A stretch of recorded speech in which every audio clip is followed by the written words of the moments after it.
자, 해설 이어서 하겠습니다. 4에서 7번 갑시다.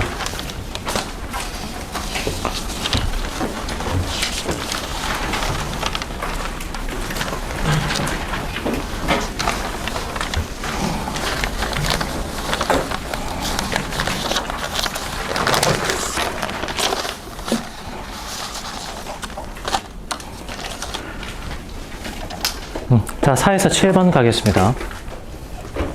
지문 위에다가 이렇게 적어. 식.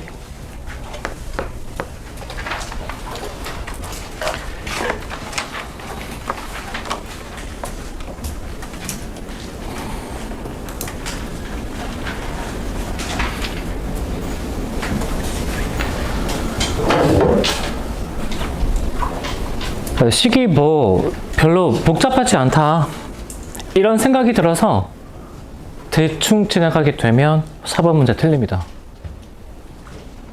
대충 지나가게 되면.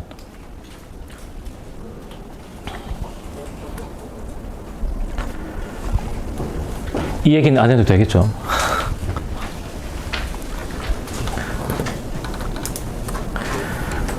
자, 본문의 2문단부터 보겠습니다. 2문단. 사회 구성원을 소득 수준이 낮은 사람부터 높은 사람 순으로 늘어세운 후 그림과 같이 인구 누적 비율을 가로축 변수, 사회 소득 누적 점유율을 세로축 변수로 하여 두 변수 간에 대응되는 점을 이은 곡선을 로렌츠 곡선이라고 한다. 만약 사회 전체 인구를 소득 수준에 따라 10%씩 나눠왔다면 그림의 E는 1분위부터 4분위까지 사회 소득 누적 점유율이 20%임을 나타내는 지점이 된다. 그러니까 인구로는 40%가 누적이 됐지만 사회 소득으로는 20% 정도밖에 누적이 안 됐다. 따라서 불균등하다. 해석할 수 있겠죠. 그림의 대각선은 모든 사람의 소득이 같음을 나타낸다는 점에서 완전 균등선이라 한다. 그리고 완전 균등선과 로렌츠 곡선 사이 면적을 완전 균등선 아래 삼각형의 면적으로 나눈 값을 디니 계수로 한다. 그래서 디니 계수는 면적분의 면적 개념인 셈인데 보통 이렇게 정의합니다. 이 부분을 A, 그 다음에 밑에 삼각형에서 이 부분을 자르고 나서 나머지를 B라고 한다면 디니 계수는 이렇게 정의가 되죠. A 플러스 B분의 A 이렇게 정의가 되는데 저소득 분유의 사회소득 점유율과 고소득 분유의 사회소득 점유율의 차이가 클수록 여러분 생각해봐. 저소득이죠. 그러니까 만약에 차이가 크다면 저소득 분유의 사회소득 점유율은 더 낮아지겠죠. 맞나? 다음에 고소득 분유의 사회소득 점유율은 어떻게 될까? 양극화가 심해진다면, 불균형이 심해진다면 더 늘어나겠죠. 그 말인 즉슨 여기서는 20%지만 이게 심해진다면 절반 정도까지밖에 누적이 안 될 거다. 맞습니까? 그리고 여기서는 이거 그림이 조금 이 정도로 갑시다. 이 정도에서 이렇게 누적이 됐지만 그쵸? 이게 불균등이 심해지면 이 정도에서 이런 정도로 누적이 될 수도 있겠죠. 그러면 그래프는 이 점을 지나게 되겠지? 로렌츠 곡선 어떤 식으로 그려지게 되느냐? 이런 식으로 그려지게 되겠죠. 맞습니까? 따라서 사회 불균등이 심해질수록 로렌츠 곡선은 어떤 형태를 띠게 된다? 아래쪽으로 볼록해지게 된다. 됐나? 그래서 5번에 1번 정답. 5번에 1번. 자, 그리고 디니 계수는 면적분의 면적 개념이니까 4번에 2번도 지울 수 있겠죠. 모양 달라도 상관없습니다. 면적만 같으면 디니 계수는 같죠. 자, 마지막 단락 가보면 한편 사회 전체 소득 불균등 수준이 아닌 저소득 계층과 고소득 계층 간의 소득 불균등 수준은 10분위 분배율로 나타날 수 있는데 일반적으로 소득 계층은 저소득층, 중소득층, 고소득층으로 분류되는데 사회 전체 인구를 소득 수준에 따라 10%씩 나누었을 때 1분위부터 4분위까지가 저소득층, 5분위부터 8분위까지가 중소득층, 9분위부터 10분위까지가 고소득층으로 분류가 된다. 이때 10분위 분배율은 밑줄 저소득층의 사회소득 점유율을 고소득층의 사회소득 점유율로 나눈 값이다. 자, 그러면 정리해보면 1부터 4분의 뒷부분을 빼겠습니다. 이걸 뭘로 나눴다고? 9부터 10분의 소득으로 나누었다고. 맞죠? 자, 그렇게 됐을 때 여러분 잘 생각해봐. 4번의 선지 5번처럼 만약에 모두의 소득 수준이 같다면 여기서 분자는 분모의 인구 몇 배야? 2배죠, 2배. 얘는 분위가 2개고 얘는 분위가 4개니까. 그쵸? 따라서 최대값은 얼마죠? 맞습니까? 그리고 이 값은 0보다 크겠지. 동호 들어갈 수 있나? 1부터 4분위까지 소득이 아예 없다. 그렇죠? 소득이 아예 없다면 뭐 동호도 들어갈 수 있겠죠. 어쨌든 간에 그럼 해석을 이렇게 할 수 있는 거네. 10분의 소득 분배율은 2에 가까울수록 어떻다? 소득의 양극화가 거의 없다. 0에 가까울수록 어떻죠? 소득 양극화가 심각하다. 그쵸? 그렇게 생각할 수 있겠지. 4번에 5번 정답 되겠습니다. 1이 아니라 2라고 해야 되죠. 근데 보통 여러분이 어떤 생각을 했을 거냐면 이거 정리해놓고 보면 진짜 아무것도 아닌 얘기인데 모든 사람의 소득 수준이 같다고? 그럼 분자 분모가 같겠지 뭐. 1 맞네 하고 넘어갔겠지. 됐나? 그래서 내가 항상 하는 얘기, 이런 거 실수가 아니라 구체적인 행동을 어떻게 바꿔줘야 되지? 제발 분자 분모 쓰라니까. 그죠? 물론 나도 쓰는데 들어가는 시간 아깝습니다. 근데 그래도 맞추는 게 낫잖아. 게다가 이렇게 쓰면 뭐 얼마나 걸려. 끼키야 10초지. 자, 그 다음에 문제 6번 갑시다. 이거 5번 찍은 사람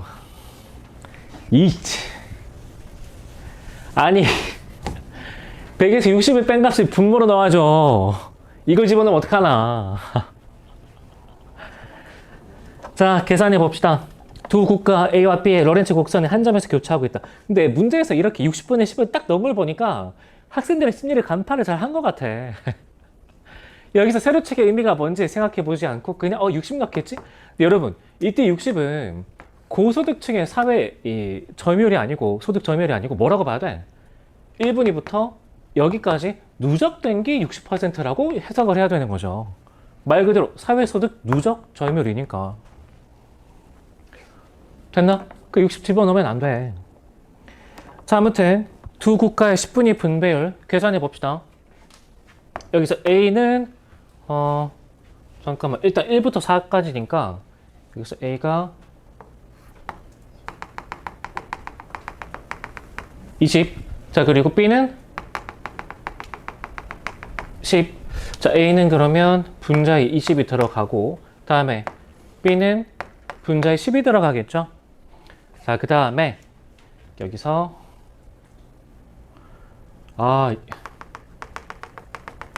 그래프 이게 선이 잘 안 보이네. 착한 사람 눈에는 이렇게 50, 이렇게 60 대응되는 거 보이죠? 자, 그러면 여기 50. 자, 그런데 이게 60으로 가면 안 된다고. 맞습니까? 여기서 여기까지 이 구간을 고소득층이 점유를 하고 있는 거죠? 그러니까 분모에는 40이 들어가야지. 그럼 사실 이것도 뭐라고 봐야 돼? 운이 좋아서 때려 맞춘 거지. 딱 운이 좋게 절반이었거든, 50이. 그러니까 해석이 이렇게가 아니라 어떻게 됐어야 돼? 이렇게 해석이 됐었어야죠. 그쵸? 이렇게.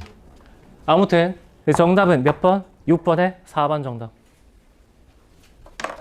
그러니까 이것도 마음이 급하니까 그냥 표 보고 숫자 집어넣고 바로 구하는 거죠. 의미가 뭔지 따져보지 않고. 그러니까 9권에 마음 급하면 해결되는 게 아무것도 없습니다. 의미를 다 따져봐야 돼. 자, 6번에 4번 정답 되겠고, 그 다음에 7번의 정답은 4번. 근데 어휘는 조금 아쉽기는 합니다. 요즘엔 이런 문제 안 나오겠죠, 어휘가. 근데 어쩔 수가 없어. 이런 거 저런 거 다 따지면 문제 못 봤죠. 자, 그 다음에 여러분, 여기서는 8에서 11번은 별표 하나 쳐보고, 아주 오래전까지는 아닌데 한 8년 전에 썼었던 출제 패턴이 여기 녹아 들어가 있습니다. 8년 전에 썼었던. 여러분 마지막에 결국에 이 해밀턴이 설명한 이론 있죠. 식 나오지? 뭐 시킬까? 계산시키겠죠. 100%. 그런데 A-B 거기에다가 플러스 R 곱하기 C 있죠. C 내붙여봐. C. C. 여기서 C의 의미가 뭐죠? 이 개체의 도움을 통해 증가하는 그 혈족의 적응도죠. 그러면 이때 C라는 건 증가분인 거지. 증가분. 그럼 증가분은 어떤 것에서 다른 것을 뺐다는 얘기 아니야? 근데 어떻게 증가했는지는 여기서 알 수가 없습니다. 어디 나오냐면 보기에 나오죠. 보기에. 그러니까 식의 구성 요소가 어디에서 완결이 된다? 보기에서 완결이 된다고. 무슨 얘기냐? 이건 나도 수업 때 설명하진 않았습니다. 좀 오래된 기출문제라서 2017년 9월달 모의평가의 건축 재료로서의 콘크리트 이 지문인데 여기 보면 포화송비. 그러니까 여러분이 나한테 국어 제대로 배웠다면 이거 보는 순간 발작 버튼이 눌려야 돼. A분의 B 걸 정리해야지. 아니, 포화송 B 아니야? B. 포화송 B. 그러니까 A분의 B 걸로 정리해서 뭐 시킬 것 같아? 계산이나 대소비교 시키겠죠. 그쵸? 근데 철제의 포화성비는 0.3, 콘크리트는 0.15 정도 돼. 이것만 얘기하고 포화성비가 분자 분모가 뭔지 얘기를 안 해줘. 어디 나오느냐? 여기 보기에 나옵니다. 보기. 지름의 변화량의 절대값을 높이의 변화량의 절대값으로 나누어. 보기에서 식이 완성이 되는 거죠. 마찬가지. 이 지문에서 C라는 것도 문제 11번 가서 확인이 됩니다. 문제 11번. 알겠죠? 그래서 여러분 시간 다시 줄 테니까 11번의 선지 2번에 밑줄 쳐봐. 열위자인 야생 7면적 수컷의 포괄 적응도. 열위자인 야생 7면적 수컷의 포괄 적응도. 이거 계산해봐. 정확한 값을 도출해보기 바랍니다. 이해됐죠? 자, 4, 5문단 다시 읽어보고 11번의 선지 2번까지 계산하는데 시간 4분 주겠습니다. 시작.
자, 그만 같이 봅시다. 자, 보기 가겠습니다.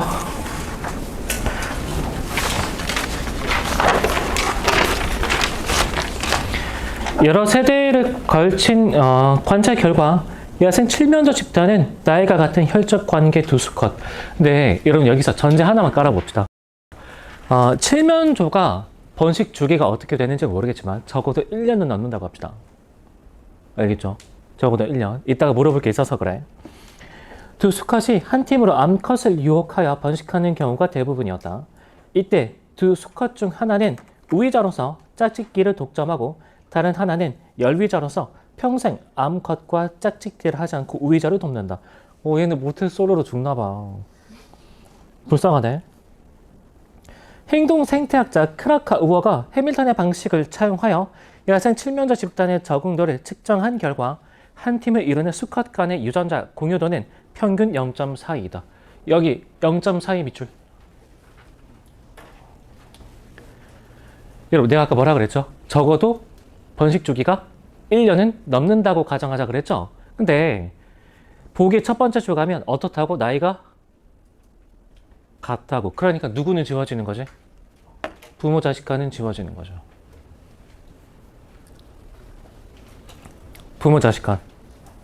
맞습니까? 자, 그러면 이렇게 생각할 수 있겠네. 삼촌은 뭐 가능성이 있을 수도 있으니까.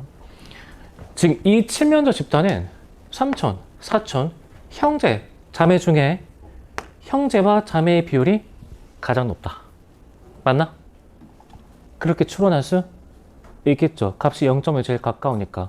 근데 엄밀하게 말하자면 틀렸습니다. 뭐가 빠져야 돼? 자매 빠져야 돼. 아이, 잘 봐. 첫 번째 줄. 나이가 같은 혈적 관계 뭐? 자매가 수컷이야? 왜 빠져야죠? 나 같으면 이거 하나 냈을 것 같아. 치사하나? 치사한 게 아니죠. 뭐라고 봐야 돼? 여기서 분명히 본문에서 여기 R값 어떻게 세 가지로 쪼갰지? 이렇게. 그러면 세 가지 중에 어디 해당하는지 예시에서 확정해야 되는 거 아니야? 맞습니까? 그리고 게다가 보기에서 분명히 뭐라고 얘기했죠? 그냥 나이가 같다가 아니라 정확하게 나이가 같은 두 수컷. 그러면 0.5더라도 일단 나이가 같은 두 수컷이니까 부모 자식. 근데 이게 번식기가 1년이 넘는다는 가정이 있어야 돼. 아무튼 간에 이거 지우고 나서 자매까지 지우고 나면 형제의 비율이 가장 높다. 물어볼 수 있지. 뭐가 포인트가 되는 거죠, 그러면? 경우의 구별. 맞나? 경우의 구별. 아니, 무리한 거 요구하는 거 아니잖아. 그쵸? 내가 봤을 땐 여기서 나이가 같은 두 수컷이란 이 표현을 굳이 쓴 걸로 봐서 원래는 이거 구별시키려고 했던 것 같습니다. 근데 내부에서 검토 결과, 야, 이건 좀 치사하게 생각하지 않을까? 해서 뺀 것 같은데. 나는 그냥 넣었을 겁니다. 여러분이 고통받는 게 즐거우니까. 미안합니다. 자, 그 다음에 계속 갑시다. 우위자 수컷의 기본 적응도는 평균 7이며 팀을 이루지 않고 독자적으로 번식하는 수컷의 기본 적응도는 평균 0.9였다. 그러면 이때 우위자는 만약에 혼자서 독단적으로 행동했다면 얻게 되는 크기가 얼마죠? 0.9겠죠. 근데 팀으로 행동하니까 얼마로 증가하게 되는 거지? 7. 따라서 이때 C값은 뭐에서 뭘 뺀 거야? 우위자 수컷의 기본 적응도에서 독자적으로 행동할 때 기본 적응도를 빼주면 되겠죠. 맞습니까? 자, 그럼 얘는 얼마가 되는 거지? 6.1. 얘는 얼마? 0.42. 그리고 원래 기본으로 행동했을 때는 0.9였죠. 근데 열비자로 행동하는 순간 그걸 다 잃어버리게 되는 거지. 그러니까 0.9에서 0.9 뺄 테니까 이 항은 전체 값이 0이 되겠죠. 그러면 이거 곱한 거랑 뭐랑 비교해 봐야 돼? 얘랑 비교해 보면 되겠죠. 네, 우리 이간 모의평가 기억나나? 허핀다 지수 구했던 거? 이러지 말라니까. 70제곱으로 구해도 충분합니다. 여기서도 그냥 어림산 때려. 6이랑 0.4. 그렇게 곱해도 0.9보단 훨씬 큽니다. 됐나? 그래서 이런 관계가 맺어지기 때문에 열비자는 모두 솔로로 늙어 죽지만 협동을 하게 되더라. 이해됐죠? 참 서글픈 사회네. 나라면은 나는 열의자로 살지 않을 겁니다. 자, 그 다음에 본문 돌아갑시다.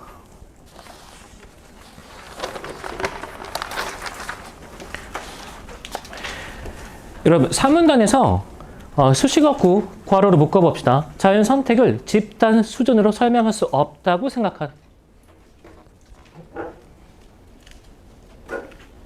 그러면 윈 에드워즈, 그 다음에 윌리엄스, 그리고 해밀턴까지 첫 번째 어떤 기준으로 평가할 수 있는 거죠? 어떤 수준으로 이 이타적 행동을 설명하려고 하느냐. 한 명은 개체, 한 명은 집단, 한 명은 유전자 수준이겠죠. 그렇죠? 그리고 이 해밀턴의 관점이, 여러분 이 책 제목 알고 있나? 그 리차드 도킨스 교수의 이기적 유전자. 종교학계에서 되게 싫어하는 책이죠. 그렇게 관점이 취해버리면 개체는 그냥 유전자를 담는 껍데기에 불과합니다. 껍데기에 불과해요. 아무튼 그런 일이 벌어지게 되는 건데, 여기서 사문단에서 하나, 둘, 셋, 넷, 다섯, 여섯 번째 줄에 괄호로 묶어봐. 자기와 유전자를 공유하고 있는.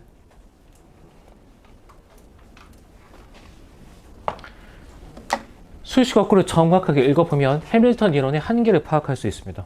뭘까?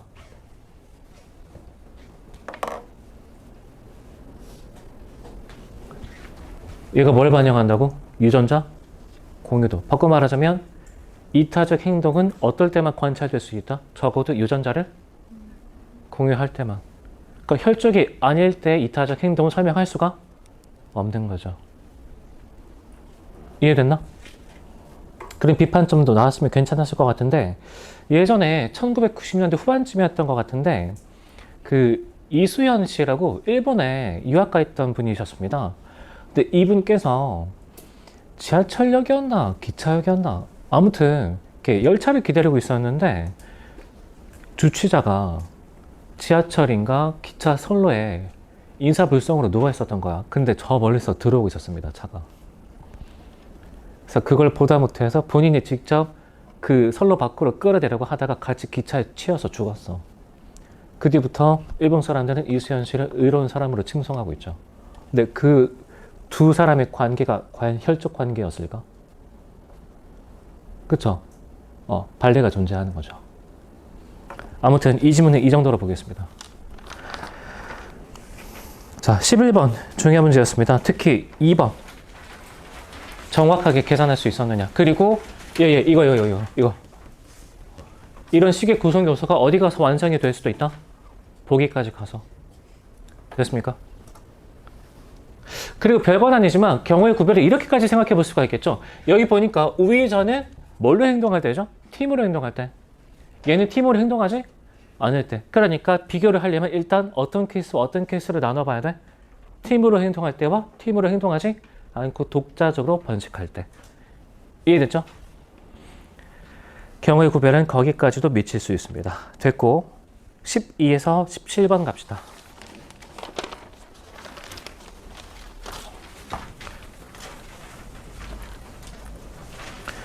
자, 얘는 별표 3개 되겠습니다. 별표 3개.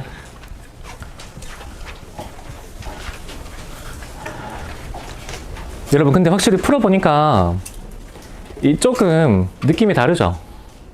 그쵸? 이감이랑은. 내가 아까 그랬지?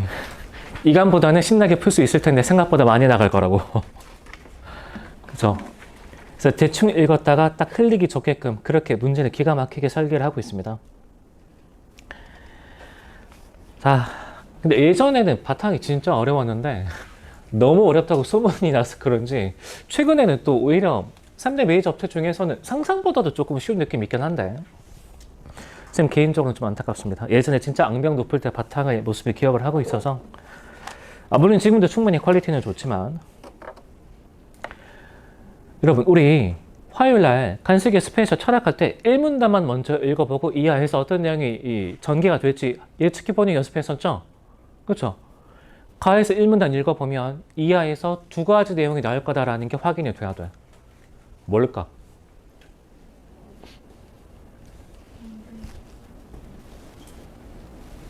준우, 뭐가 나와야 돼?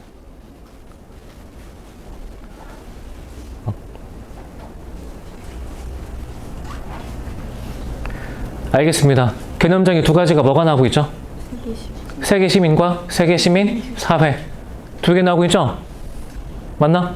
그러니까 각각의 입장에서 세계 시민은 무엇이고 세계 시민 사회는 먼저 얘기를 해 줘야 되겠죠. 이문지문의 전형적인 특성을 잘 따라가고 있습니다. 그 다음에 이 문단 가보면 이 문단 네 번째 줄에 각자의 플리스에 참여함으로써 끊어주고 뭐가 될 수 있다? 세계 시민이 될 수 있다. 그러니까 개념로서 뭘 제시하고 있는 거죠? 될 수 있는 방법. 그래서 개념로서는 이렇게 총 3가지가 나옵니다. 뭐 이거는 이 과목의 평가 풀 때랑 똑같죠? 당연하지. 기출이 이렇게 풀리니까. 기출이. 자, 그러면 가지문을 이런 기준에 의거해서 다시 한번 읽어보기 바랍니다. 알겠죠? 가지문을. 자, 시간은 5분 주겠습니다. 시작.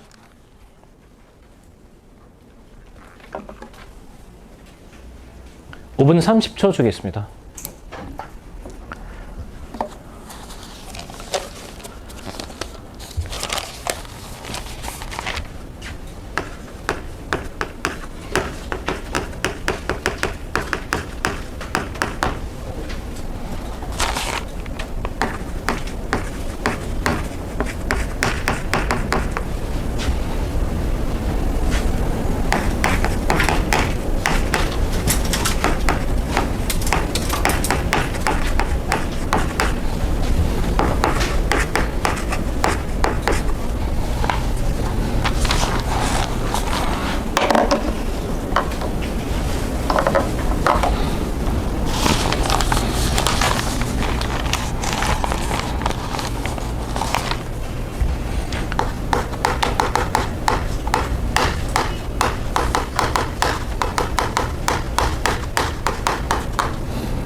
자, 그만 앞에 봅시다.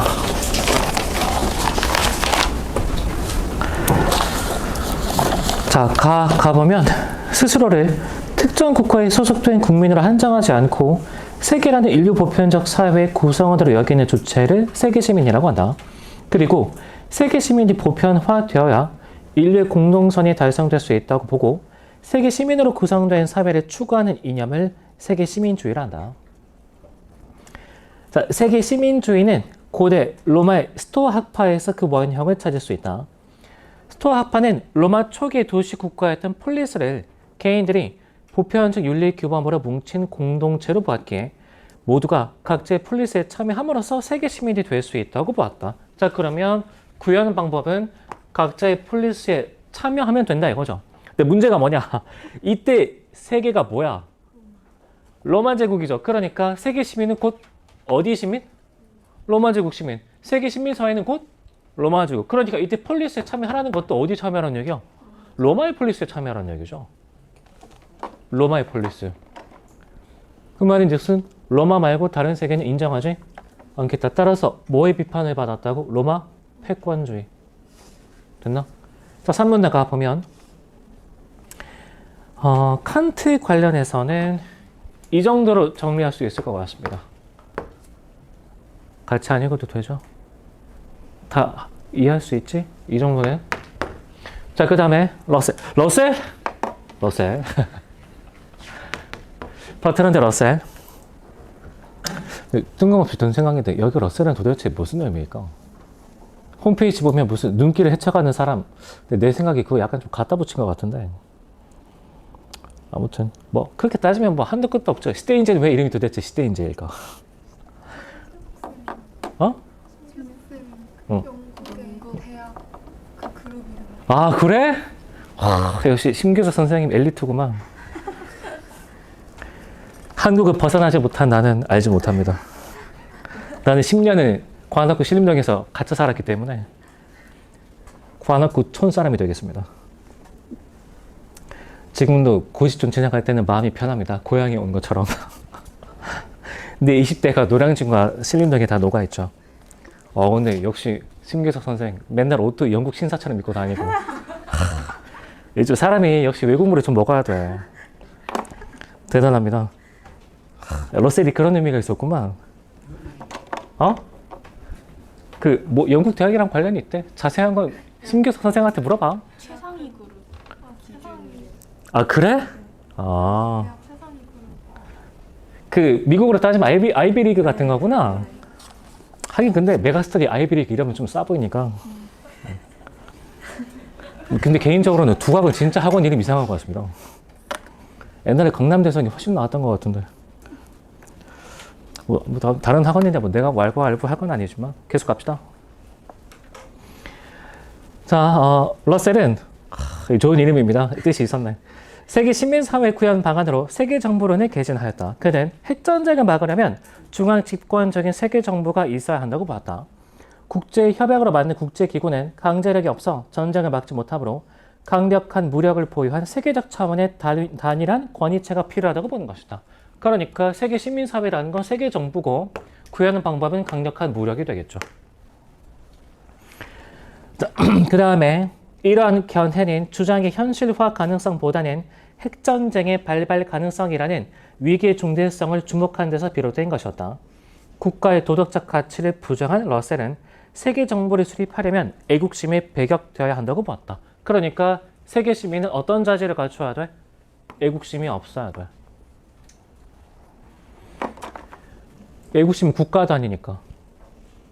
그러나 이러한 견해는 애국심에 기반을 둔 국민적 정체성이 세계 시민으로서의 보편적 윤리의식을 기르는 근원이 될 수 있다는 점을 경시하였다고 지적받게 된다. 다음에 지문 나로 가보면 1문단의 5번째 주비줄, 국가의 도덕적 가치와 인류 보편적 의무의 우선성. 그러니까 이게 이 세 가지 기준을 가르는 기준이 되겠죠. 세 가지 견해를 가르는. 2문단 갑시다.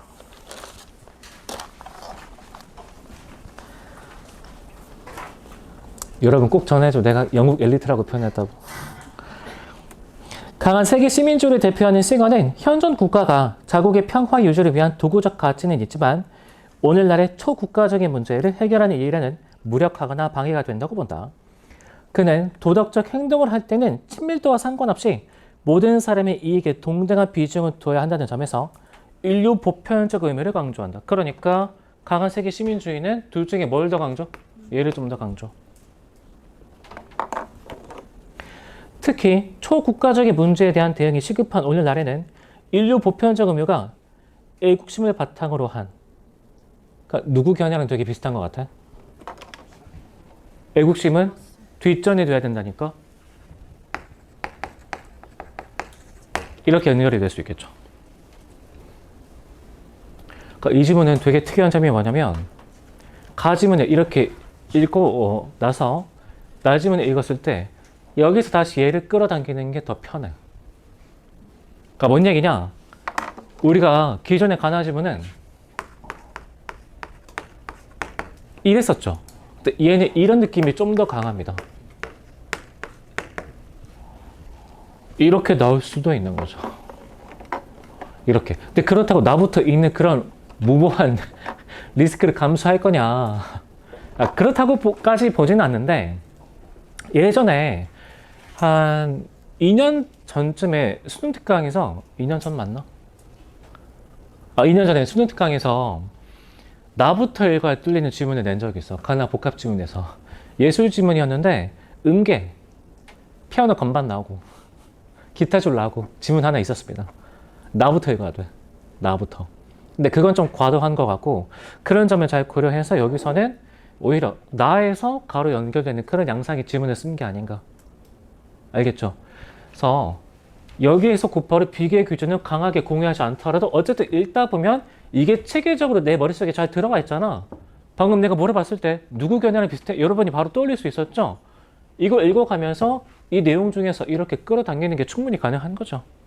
그렇죠? 그래서 이런 느낌의 지문도 충분히 나올 수 있다. 한번 살펴보는 게 도움이 될 만한 지문입니다. 자, 그 다음에 니은 갑시다. 약한 세계 시민주의를 대표하는 밀러는 국가의 도덕적 가치를 강조한다. 그는 밑줄. 두 줄 밑에 본다 밑줄. 여러분, 누가 공동체 위상을 갖는데?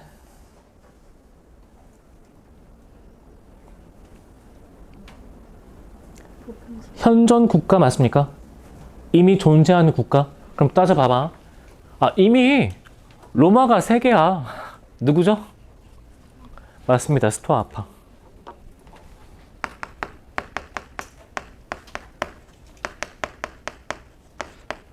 근데 여러분, 약한 세계 시민주의에 칸트는 올 수가 없어. 이유는 뭘까? 칸트는 올 수가 없어. 왜 현존 국가가 아니죠? 지금 당장의 국가는 뭐에 제대로 대처하고 있지 못해? 전쟁. 그러니까 이상형이 아니거든. 그래서 아까 이거 문맥적 의미를 형성을 해봤어야 돼. 왜 도대체 로마 패권주의냐? 다른 건 인정하지 않겠다. 이미 존재하는 로마 안으로 다 들어와라. 이런 거니까. 그래서 현존 국가 이렇게 연결이 돼야죠. 이렇게. 자, 그 다음에 이에 그는 자국민에 대한 도덕적 의무를 충실히 이행하는 일이 세계 시민으로서의 도덕적 의무를 이행하는 기본이라고 주장한다. 자, 그러니까 여기서 스토아파에 해당하는 약한 세계 시민주의는 이렇게 되겠죠. 이렇게. 다음에 온건한 세계 시민주의 좀 비겁합니다. 결론 짓자면 그때그때 달라요. 이런 얘기죠. 자, 14번의 별표. 문제 14번 별표. 위에 적어봐. 가 플러스 나. 보이나? 자, 선지 2번 가보면 기억은 현존 국가가 오늘날의 초국가적인 문제를 해결할 수 없다고 보는데 이는 전쟁의 종식을 위해서는 개별 국가가 해체되어야 한다. 아니죠. 칸트는 뭐라고 봤죠? 국가가 남아있는 상태에서 협약을 통해서 국제기구를 만들어야 된다. 이렇게 얘기했지? 국가의 존재를 부정한 건 누구야? 러셀이죠. 우리 영국 엘리트들이 부정했죠. 자, 그래서 칸트의 견해와 일치한다고 볼 수가 없습니다.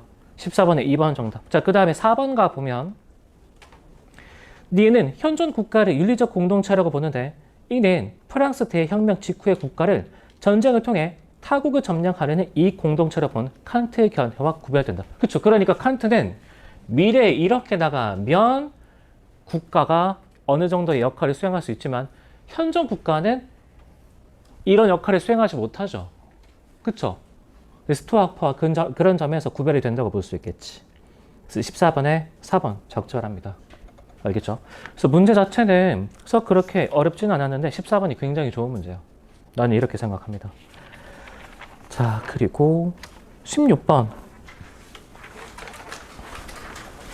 정답만 보겠습니다. 4번 정답인데 자발적으로 선의를 베푸는 행위, 그 다음에 도덕적 의무, 이게 앞뒤가 바뀌어 있죠, 위치가. 그래서 4번 정답.